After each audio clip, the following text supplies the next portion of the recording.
Agri sa agrikultura, maunlad na buhay masagana.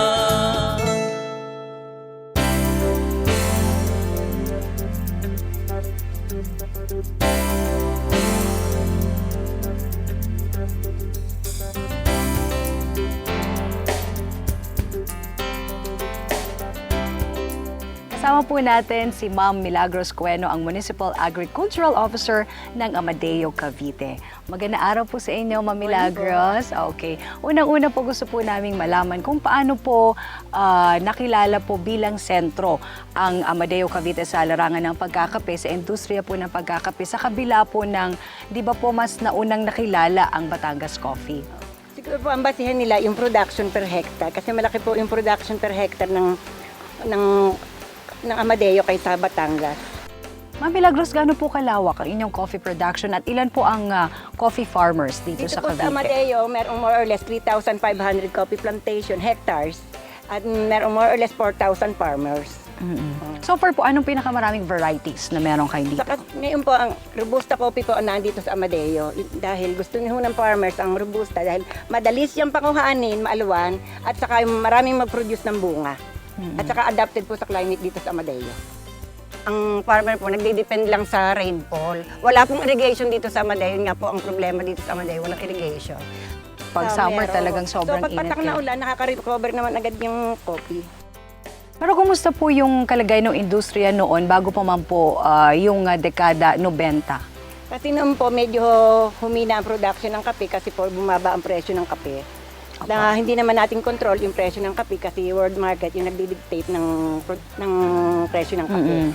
So nawalan ng gana ang farmer mag-manage ng kanilang kape dahil mababa nga ang presyo. Opo. Ano pong naging option ng mga coffee farmers nung simula po nung humina yung coffee industry? Ang mga farmers usually ang tendency mag-shift sa another commodity like pineapple. So ang ginawa nila, pinutol nila ang kape. Pero hindi naman pinatay, pinutol lang. So at naging productive naman again kasi sumuloy naman siya na maintain yung suloy.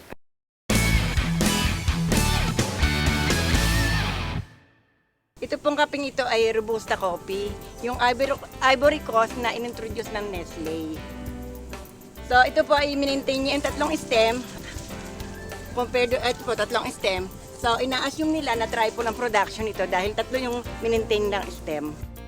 Ma'am Milagros, paano po nakatulong naman yung kooperatiba para mas lalong mapaganda yung coffee industry? Napopromote yung coffee sa pamamagitan nila at saka meron silang isang market na pinagdadalhan at yun nga yung Nestle. Paano naman po nakakatulong yung National Coffee Rehabilitation and Fertilization Program sa 22 probinsya?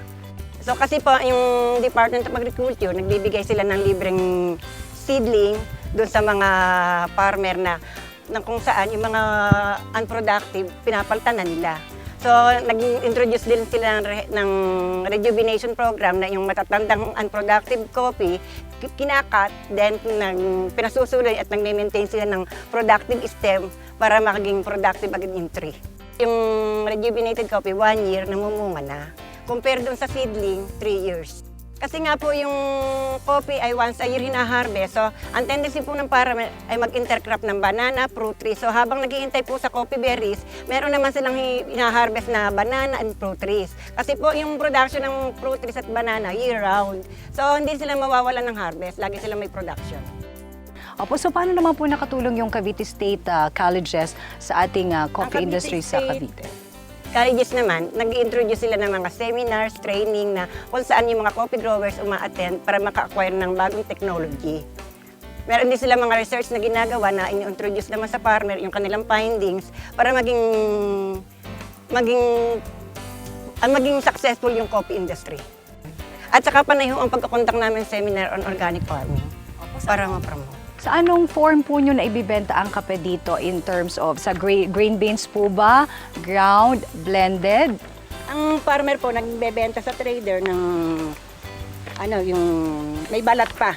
Opo. Dried beans. Tapos yung dinadala ng trader sa Nestle ng green beans. Ang isang hectare po ng coffee plantation ay nagpo-produce ng 0.8 metric ton. So, approximately 700,000 pesos ang kita sa isang hektaryang kapihan. Ano po bang tulong naman ang naibibigay ng municipal government sa ating mga coffee farmers? Usually po, technology ang naibibigay through the effort of Department of Agriculture. Opo. At finally po, ano po ang inyong assessment sa ating coffee industry? Ito po ba ay lumago or medyo hindi masyado? Ngayon po, nag-i-start na po siyang makarecover again, katulad nung dati. Kasi marami na pong nagtatanim ng kape, marami nagre-rejuvenate ng kape para maging productive agad ang plantation. At ano po ang inyong mensahe pa rin sa ating mga coffee farmers dito po sa Amadeo, Cavite? Gusto ko lang pong masabihin na dapat i-maintain natin yung kape natin dahil tayo ay nakilala as Coffee Capital of the Philippines. So dapat panindigan natin yung title na iyon at nang huwag maagaw ng iba. Maraming salamat po sa inyo, Ma'am Milagro. Okay po? Yan po si Ma'am Milagros Cueno, ang Municipal Agricultural Officer dito po sa Amadeo, Cavite. Agrikultura ang susi sa kaunlaran. Agrikultura masaganang pamayanan. Agrikultura ang kabalikat ng bayan para sa ating kabuhayan. Agri sa agrikultura.